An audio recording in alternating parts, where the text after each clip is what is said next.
Good afternoon student. हमारा second chapter चल रहा है शैशवावस्था के निवारक रोग तथा उनसे बचाव। निवारक रोग और संक्रामक रोग दोनों एक ही होते हैं, ठीक है। तो रोग क्या है? जब हमारे शरीर का तापमान बढ़ जाता है, हमारे शरीर की गतिविधियां अनियंत्रित हो जाती हैं, तो वो क्या है? रोग की स्थिति होती है। तो रोग क्या है? कई बार हमारे आंतरिक जो हमारी क्रियाएं हैं जब वो अनियंत्रित हो जाती हैं, उसके कारण रोग हो सकता है।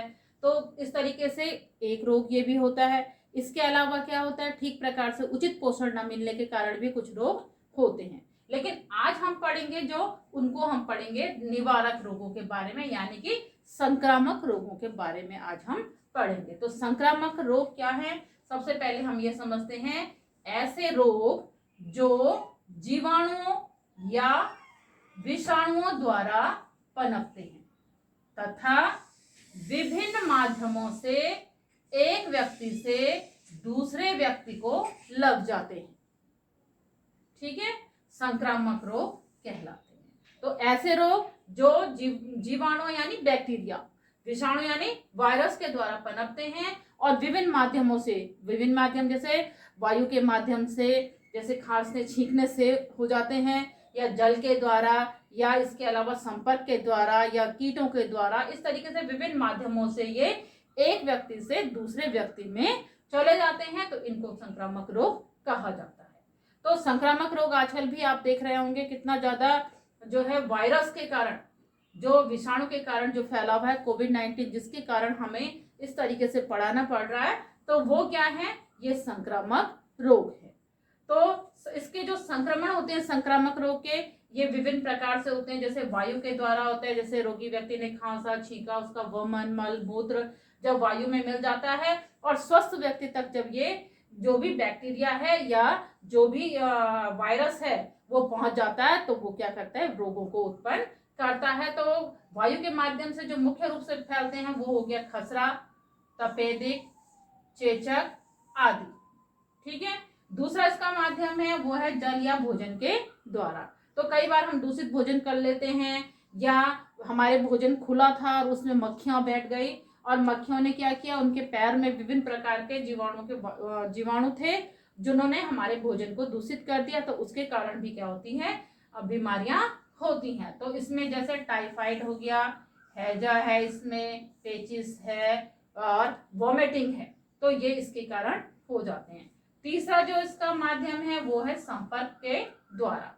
तो संपर्क के द्वारा जो होते हैं वो जैसे त्वचा संबंधी रोग हो गए, जैसे दांत खाज खुजली वगैरह हो गए, एड्स है, अब ये कोविड-19 भी, ये भी क्या है? संपर्क के द्वारा ही हो रहा है। इसके बाद आता है कीटों के काटने से, जैसे कीट जैसे मच्छर है, मच्छर ने काटा तो मलेरिया है, पाइलेरिया है, डेंगू है, ये क्या है? मच्छर के काटने से होते हैं। पिस्सू से क्या है? प्लेग रोग होता है।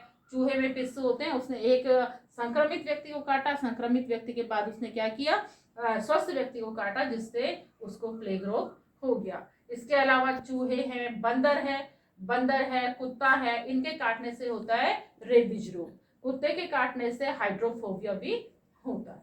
तो ये क्या है? कीटों के काटने से भी विभिन्न प्रकार के रोग हो जाते हैं। अब रोग हो गए, रोगों के जीवाणु जब शरीर में प्रवेश करते तो एकदम से लक्षण प्रकट नहीं होते, तो उसको हमने कहा है उद्भवन काल। अब उद्भवन काल या उद्भवन अवधि किसे कहते हैं? शरीर में रोगाणुओं के प्रवेश करने से, ठीक है, शरीर में रोगाणुओं के प्रवेश करने से रोग के लक्षण प्रकट होने तक का मध्यकाल उद्भवन काल या संप्राप्ति काल कहलाता है। तो कोई भी रोग का जीवाणु ऐसा नहीं है कि हमारे शरीर में गया और तुरंत उसके लक्षण प्रकट हो जाएंगे, वो बीमारी हमें हो जाएगी। कोई भी जो भी जीवाणु है या विषाणु है शरीर में जब जाता है तो उसको अपना प्रभाव जमाने में कुछ समय लगता है। तो जब वो अपना प्रभाव जमा लेता है तब क्या होते हैं? धीरे धीरे करके उस रोग के लक्षण प्रकट होने लगते हैं। तो क्या कहा मैंने कि जो रोग के जीवाणु का शरीर में प्रवेश करने से उसके लक्षण प्रकट होने तक का जो मध्यकाल है वो उद्भवन काल या संप्राप्ति काल कहलाता है। और ये संप्राप्ति काल अलग अलग बीमारियों का अलग अलग होता है। कुछ बीमारियों में तो ये बहुत कम होता है, जैसे कुछ घंटे, और कुछ घंटे वाला जो है वो होता है हैजा। जो हैजा होता है या पेचिस है, इसके क्या होता है, ये तुरंत ही इसका वायरस जो है शरीर में जाते ही इसका कुछ घंटों में ही इसका इफेक्ट होने लगता है और ये बीमारी हो जाती है। कुछ का क्या होता है, बहुत लंबा होता है, जैसे तपेदिक है, इसका कुछ हफ्ते से लेके और कुछ लंबी अवधि भी इसकी होती है। तो हर रोग के क्या है, उद्भवन काल अलग अलग है। जैसे हमारा कोविड में भी क्या कहा जा रहा है कि 14 दिन तक क्वारंटीन रहिए, तो इसका जो क्यों कहते हैं, क्योंकि इतना दिन इसके जीवाणु को प्रकट होने और लक्षण प्रकट होने तक का ये काल होता है। ठीक है, तो इन संक्रामक रोगों में हम सबसे पहले अब हम पढ़ेंगे तपेदिक। तपेदिक जिसको हम ट्यूबरकिल बैसिलस के कारण ये होता है, तो इसको हम टीबी भी कहते हैं शॉर्ट में, इसको तपेदिक भी कहा जाता है और इसको क्षय रोग भी कहा जाता है। इसको क्षय रोग इसलिए कहा जाता है क्योंकि ये बीमारी ऐसी है कि शरीर को क्षीण कर देती है और व्यक्ति धीरे धीरे करके उसका शरीर जो है बिल्कुल दुबला पतला होने लगता है, उसकी सारी जो भी शक्ति है वो क्षीण होने लगती है, तो इसको क्षय रोग भी कहा जाता है। ये जो होता है ये बैक्टीरिया के कारण होता है। ये बैक्टीरिया है माइक्रोबैसिलस ट्यूबरक्यूलोसिस। ठीक है, माइक्रोबैसिलस ट्यूबरक्यूलोसिस जो बैक्टीरिया है उसके कारण ये टीबी रोग होता है। इसका उद्भवन काल है कुछ सप्ताह में भी कई बार इसके लक्षण प्रकट होने लगते हैं, कई बार लंबी अवधि भी इसकी होती है। तो ये कई बार सुप्त अवस्था में होता है, कई बार तुरंत जो है ये इसके लक्षण दिखाई देने लगते हैं। अब इसके बचाव के लिए क्या करेंगे, इसके बचाव के लिए बच्चों में बीसीजी का टीका लगता है जो जन्म से 1 माह तक लग जाता है ताकि बच्चे को ये बीमारी ना हो।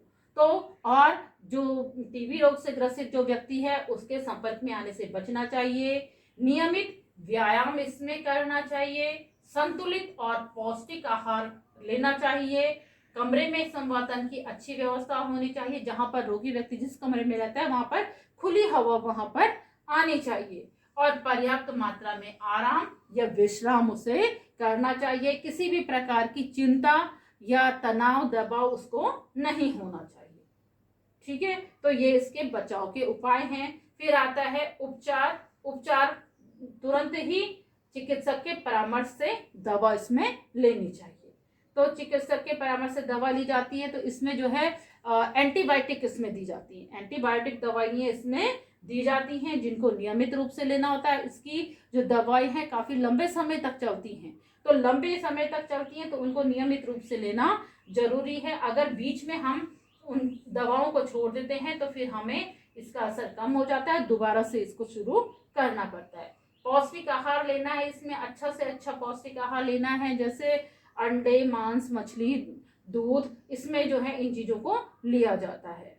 पर्याप्त मात्रा में विश्राम लेना है, शुद्ध वायु जो है होनी चाहिए, धूप का सेवन इसमें करना चाहिए। अब इसके जैसे लक्षण आते हैं तो लक्षणों में क्या होता है, हल्का सा बुखार प्रतीत होता है, हल्का सा बुखार इसमें हर समय रहता है। तेज बुखार नहीं आता पर हल्का सा बुखार इसमें हर समय रहता है। इसके अलावा क्या होता है, चक्कर आने लगता है, सांस फूलने लगती है, क्योंकि क्या है फेफड़ों से रिलेटेड बीमारी है तो इसमें सांस फूलने लगती है, चक्कर इसमें आने लगते हैं, कमजोरी, थोड़ा सा काम करने पे सांस फूलती है। और इसके अलावा चक्कर इसमें आते हैं, कई बार इसमें वॉमिटिंग जब होती है तो उसमें खून भी उसमें निकलने लगता है जब इसकी ज्यादा स्थिति खराब होती है। और रोगी को जो है इसमें बहुत ज़्यादा कमजोरी उसको महसूस होती है और शरीर का भार बहुत तेजी से इसमें घटने लगता है। तो ये इसके मुख्य लक्षण है। अगर तेजी से शरीर का भार घट रहा है, हल्का हल्का सा बुखार हर समय है और चक्कर इसमें आ रहे हैं, काम करने पर क्या हो रहा है, सांस फूलने लग रही है, तो ये इसके मुख्य लक्षण होते हैं। तुरंत ही चिकित्सक को दिखाना चाहिए और उसके परामर्श से दवा लेनी चाहिए। तो ये जो है टीबी के बारे में मैंने आपको बताया। नेक्स्ट बीमारी हम पढ़ेंगे खसरा। हमारा नेक्स्ट जो संक्रामक रोग है उसके बारे में हम पढ़ेंगे। तो खसरा भी बच्चों में होने वाला एक खतरनाक रोग है। अगर बच्चों का इस समय ठीक प्रकार से देखभाल ना की जाए तो ये उनके लिए जानलेवा भी हो सकता है। तो खसरा ऐसे तो सामान्य रूप से ये ठीक हो जाता है, ज़्यादा उपचार की भी इसको जरूरत नहीं पड़ती है। तो खसरा जो है वो होता है रूबियोला वायरस के कारण। आप इसमें देखिए जो वायरस का नाम है उसी से पता चल जाएगा कि कौन सा रोग जो है वायरस के कारण हो रहा है और कौन सा बैक्टीरिया के कारण हो रहा है। तो ये यानी कि विषाणु से होने वाला है रूबियोला वायरस। ये जो है इसका उद्भवन काल होता है 10 से 12 दिन। अब इस रोग के लक्षण जो हैं वो हैं जाड़ा लग के बुखार आने लगता है, आंखें लाल हो जाती हैं और आंखों से पानी निकलने लगता है, बेचैनी इसमें होती है, खांसी होने लगती है, छींकें इसमें आने लगती हैं, शरीर पर बारीक बारीक से दाने निकलने लगते हैं। जैसे ये शुरुआत होती है तो बारीक बारीक से दाने निकलने लगते हैं और ये दाने पूरे शरीर पर हो जाते हैं। कई बार तो ये आंखों के ऊपर तक भी, आंखों के अंदर भी ये दाने निकल आते हैं। और ये जो है बुखार और ये दाने निकलने का क्रम 4 से 5 दिन तक चलता है। 4-5 दिन के बाद ये स्वतः ही ये दाने मुरझाने लगते हैं और 8 से 10 दिन में जो रोग है वो समाप्त हो जाता है। अब इस समय विशेष देखभाल की जरूरत होती है, जो इसका उपचार है विशेष देखभाल की जरूरत होती है। ना तो बच्चे को अधिक ठंड दी जाती है और ना ही अधिक गर्मी से भी उसको बचाया जाता है। अधिक ठंड उसको अगर लग जाए, ठंड से उसको ना बचाया जाए तो निमोनिया रोग होने की भी संभावना इसमें रहती है, इसका भी भय बना रहता है। सफाई का विशेष इसमें ध्यान दिया जाता है। बच्चे का जो बिस्तर है वो साफ सुथरा होना चाहिए। तो इससे बचाव के लिए बच्चे को 9 से 12 माह पर खसरे का टीका लग जाता है। तो इस तरीके से खसरा भी क्या है, बच्चों में होने वाला एक संक्रामक रोग है। नेक्स्ट जो हम बीमारी पढ़ेंगे वो है रोहिणी या डिप्थीरिया, इसको कहा जाता है। तो डिप्थीरिया ये ज्यादा खतरनाक बीमारी होती है बच्चों की। ये भी बच्चों में होती है, लगभग 2 से 5 वर्ष तक के बच्चों में ये होती है। और ठीक प्रकार से अगर बच्चे की देखभाल ना की जाए तो ये बहुत ज्यादा उनके लिए खतरनाक भी हो सकते हैं, यहाँ तक कि बच्चों की इसमें मृत्यु तक भी हो सकती है। तो ये रोग जो है मुख्य रूप से 2 से 5 वर्ष के बच्चों में हो रहा है। इसका जो कारण है वो है कोरिनी बैक्टीरियम डिप्थीरी। ठीक है, कोरिनी बैक्टीरियम डिप्थीरी जो जीवाणु है उसके कारण ये होता है। तो ये भी एक क्या है, बैक्टीरिया है जो बच्चे के नाक और गले पर उसका संक्रमण होता है, उस एरिया को ये ज्यादा प्रभावित करता है। इसका उद्भवन काल है 2 से 3 दिन। इसका संक्रमण नाक और गले में होता है। अब इसके लक्षण जो है बहुत ज्यादा हैं। तो गले में दर्द जो है प्रारंभ में बच्चे के होने लगता है, गला सूज जाता है, उसमें सूजन आ जाती है, उसमें घाव बनने लगते हैं।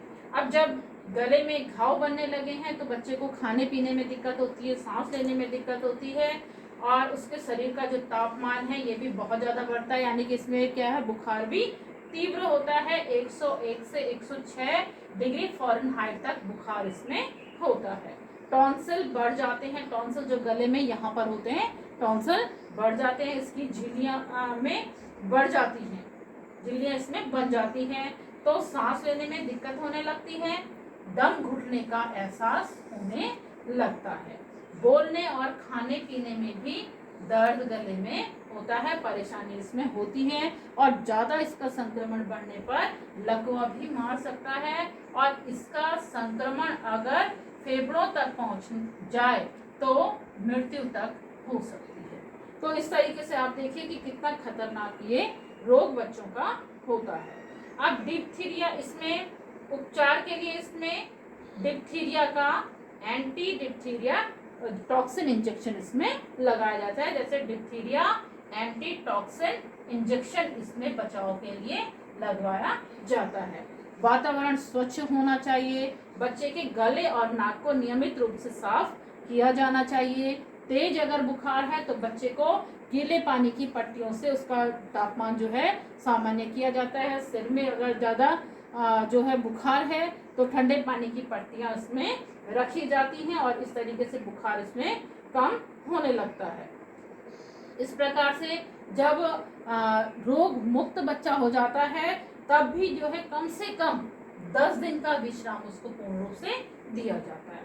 अब इसमें सावधानियां इसकी जो हैं या बचाव है, तो ये संक्रामक रोग है, इसका संक्रमण तेजी से फैलता है, बच्चे के नाक और गले का जो स्राव होता है उससे ये बीमारी फैलती है। तो सबसे पहले क्या करना है, जिस बच्चे को ये बीमारी है अन्य बच्चों को उससे अलग रखा जाता है, दूर रखा जाता है। जो व्यक्ति इसकी देखभाल कर रहा है उसको भी क्या है, सावधानियां बरतनी होती हैं। इसके अलावा बच्चे का विशेष ध्यान इस समय दिया जाता है। तो ये बीमारी भी क्या है, ज्यादा खतरनाक है, बच्चों की 2 से 5 वर्ष तक के बच्चों में होती है। बच्चों की विशेष देखभाल की इसमें भी आवश्यकता होती है।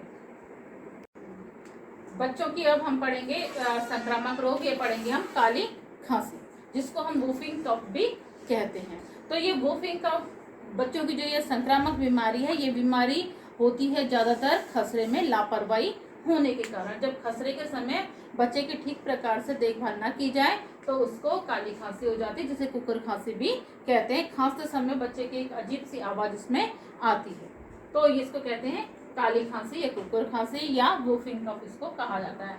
इसका कारण होता है होमोकिट पर्टुसिस वैसिलस। इसके कारण ये बीमारी होती है, इस जीवाणु के कारण। इसके लक्षण हैं, लक्षणों में क्या होता है, इसमें रुक रुक कर बच्चे को खांसी आती है और ये खांसी बार बार आती है। एक दिन में लगभग ये 5 से 20 बार तक बच्चे को खांसी के दौरे पड़ते हैं और बहुत ज्यादा जब खांसी होती है तो इसके कारण उसको कई बार उल्टी भी इसके साथ साथ आ जाती है। तो ये इसके लक्षण हैं। उद्भवन काल इसकी 4 से 14 दिन है। इसका उद्भवन काल 4 से 14 दिन है। अब इसके जो है उपचार के लिए बच्चे को जैसे ही ये समस्या हो तो तुरंत चिकित्सक को दिखाना चाहिए। हवादार कक्ष में उसको रखना चाहिए। इसका टीका लगता है, टीका लगवाया जाना चाहिए। और बच्चे के जो भी खिलौने हैं, जो रोगी बच्चा है उसके वस्त्र हैं, खिलौने हैं, इनको अच्छी तरीके से धोना चाहिए, धूप में सुखाना चाहिए। और जो निसंक्रामक पदार्थ होते हैं जैसे डेटॉल है, सेवलॉन है, इनसे इसकी चीज़ों को धोना चाहिए। तो इस तरीके से ये काली खांसी है, ये ज़्यादा इसकी देखभाल की इसमें जरूरत पड़ती है। और खसरे की लापरवाही के कारण मैंने बताया आपको कि ये बीमारी होती है। नेक्स्ट हम पढ़ेंगे टिटनेस। टिटनेस के बारे में आपने पढ़ा ही होगा। तो टिटनेस क्या है, ये एक खतरनाक बीमारी है और ये भी क्या है, लापरवाही से होने वाली बीमारी है। जब जंग लगी कोई वस्तु होती है उस लोहे की, उसमें कट जाए और हमने क्या किया है, टिटनेस का टीका अगर नहीं लगाया है तो टिटनेस हो जाता है। तो टिटनेस भी क्या है, इसका जो उद्भवन काल है वो 2 से 14 दिन है। कई बार ये सिर्फ लोहे जंग लगी वस्तु से कटने से नहीं होता है। ये कई बार क्या होता है, जैसे कोई घाव है, घाव को अगर खुला छोड़ दिया जाए, उसमें मिट्टी है, गोबर है और धूल उसमें जो है चिपक जाती है, उसकी ठीक प्रकार से सफाई ना हो, रोज उसकी डिटॉल या सेवलॉन से सफाई उसकी ना हो, खुला रहे, तब भी जो है टिटनेस हो सकता है। तो टिटनेस के बहुत सारे कारण होते हैं। गर्भावस्था में अगर माँ को टीका इसका टिटनेस का ना लगे तब भी क्या हो सकता है, टिटनेस हो सकता है। जन्म के बाद बच्चे को 2 से 5 महीने के 3 से 5 महीने के बीच उसको टिटनेस का टीका लगाया जाता है, जिससे टिटनेस रोग नहीं होता है। एंटी टिटनेस का टीका उसको लगाया जाता है, जिसका नाम होता है टेटवैक। टिटनेस का जो टीका है उसका नाम है टेटवैक का टीका लगवाया जाता है। तो इस तरीके से ये है। इसके जो लक्षण होते हैं, लक्षण में इसका है जो रीढ़ की हड्डी है और धनुष के आकार की हो जाती है। धनुष कैसे होता है, थोड़ा इस तरीके से मुड़ा हुआ। तो इसको क्या कहते हैं, धनु रोग भी इसको कहा जाता है। तो धनु रोग भी इसको कहा जाता है। मांसपेशियां इसमें अकड़ जाती हैं, मांसपेशियां अकड़ जाती हैं। गर्दन की मांसपेशियां निष्क्रिय हो जाती हैं। जबड़ा इसमें अकड़ जाता है। तो इसको जबड़ा अकड़ने के कारण इसको लॉक्ड जॉ भी कहते हैं। लॉक्ड जॉ भी कहते हैं, जबड़ा इसमें अकड़ जाता है। और जब इसकी ज्यादा खतरनाक स्थिति होती है फिर भी डॉक्टर को अगर ना दिखाया जाए तो इसमें जो है जो इसका संक्रमण फेफड़े और हृदय तक भी चला जाता है, जिसके कारण ये काम करना बंद कर देते हैं और हृदय फेफड़े का काम करना बंद, यानी कि मृत्यु तक इसमें हो जाती है।